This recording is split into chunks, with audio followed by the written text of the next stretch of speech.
la réponse des pouvoirs publics est différente, même si le mobile est la même chose, même si effectivement c'est un acte de terreur de la même manière. Mais par exemple, quand vous êtes un acte terroriste islamiste, il faut poser le bon diagnostic pour ensuite apporter les bonnes réponses. Quand c'est l'islamisme, il faut donc avoir une réponse qui soit globale de containment de l'idéologie, une réponse qui soit culturelle, qui soit politique, qui soit à tous les leviers. C'est quelque chose qui me paraît différent que des tueries de masse. C'est pour anticiper qu'il faut connaître le diagnostic et les raisons. Il y a les deux vraiment talons d'Achille de la politique de Joe Biden du point de vue des Américains, lorsqu'il faisait la comparaison entre Joe Biden et Donald Trump, c'était les questions sécuritaires et migratoires d'une part et les questions économiques d'autre part. Les Américains, à plus de 55%, considèrent que Donald Trump a été meilleur sur les questions sécuritaires et migratoires que Joe Biden à mandat égal.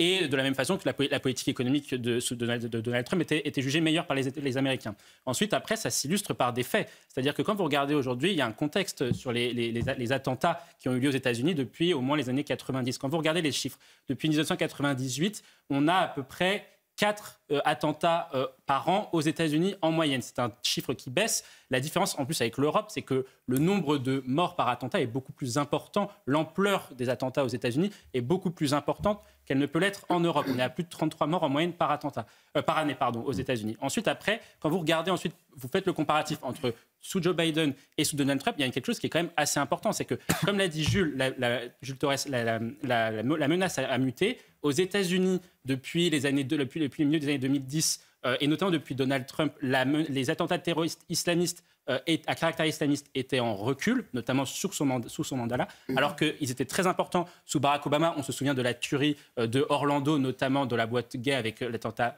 revendiqué par Daesh.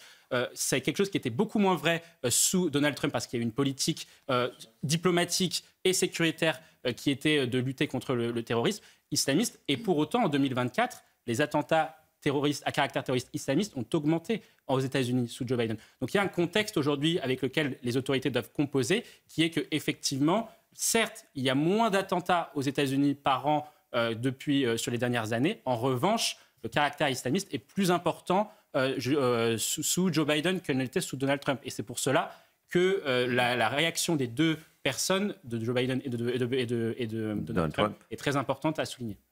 On fait le point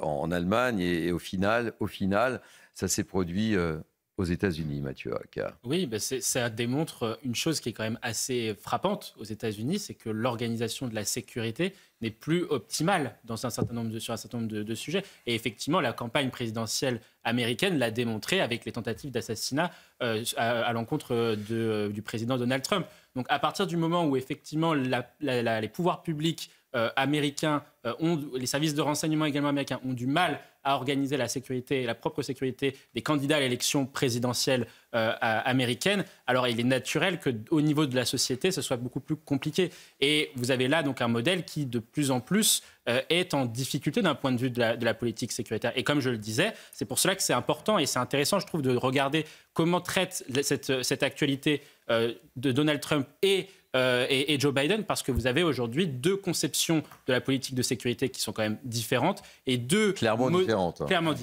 C'est un enjeu majeur de la campagne. Exactement, qui l'ont été. Et quand les Américains ont fait le match des bilans, ils ont préféré le bilan Donald Trump à celui de Joe Biden. Alors Joe Biden s'est exprimé juste avant de monter dans d'informations très concrètes.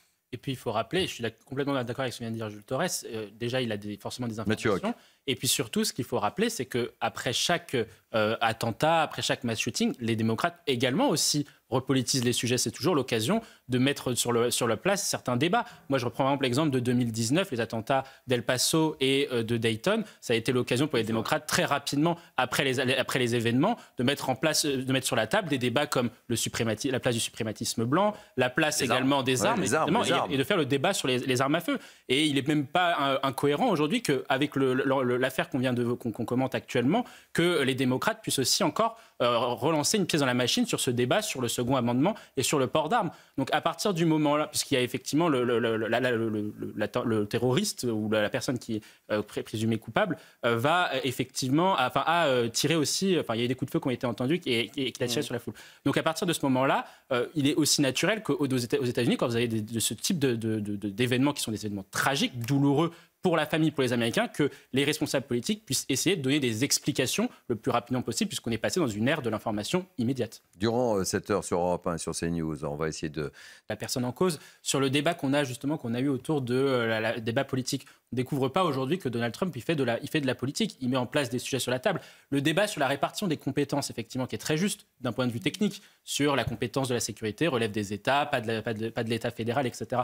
Nous, on a les mêmes débats au niveau en France sur les questions, par exemple, liées à l'Union européenne. Parfois, on va voter sur les élections nationales. Les Français votent sur les élections nationales, sur des enjeux comme, je ne sais pas, par exemple, la crise agricole qu'on connaît récemment, sur la politique économique ou la politique monétaire, des compétences qui relèvent de l'Union européenne et pas de la France. Donc ça ne veut pas dire finalement grand-chose. Aujourd'hui, la réalité, c'est que vous avez deux conceptions de la sécurité qui sont globales, puisque les Américains n'ont pas non plus voté que pour le président des États-Unis en novembre dernier. Ils ont voté aussi pour d'autres élections, notamment des élections locales.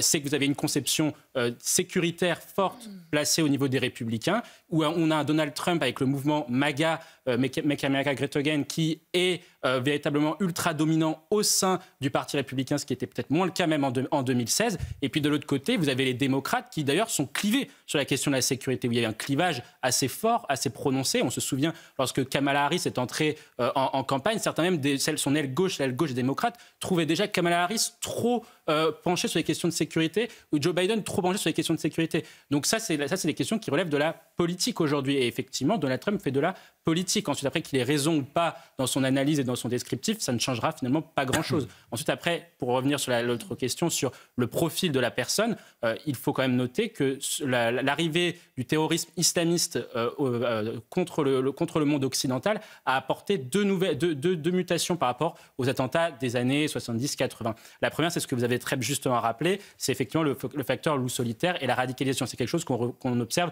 de plus en plus récemment. Mais vous avez un autre phénomène, c'est le fait qu'il y ait des combattants étrangers ou formés à l'étranger, notamment par exemple les auteurs de l'attentat de Charlie Hebdo étaient passés en Syrie parce que Daesh s'était implanté en Syrie. Or, ce qui a changé entre les années 2010 et maintenant, c'est que Daesh est en grande difficulté au Moyen-Orient, est en grande difficulté en Irak, est en grande difficulté également en Syrie, même s'il y a une renaissance. Et donc ça, c'est aussi c'est un des faits de la politique de Donald Trump, qui a quand même vaincu en partie l'État islamique au Proche-Orient et au Moyen-Orient. Ensuite, après, une fois qu'on a dit cela, on arrive à une situation où vous avez deux conceptions de la sécurité et vous avez celle de Donald Trump qui fait directement, lui, le lien entre la montée de la sécurité, l'immigration et le terrorisme. Ensuite, après, que ce soit juste ou pas, c'est aussi pour cela que les Américains ont préféré Donald Trump.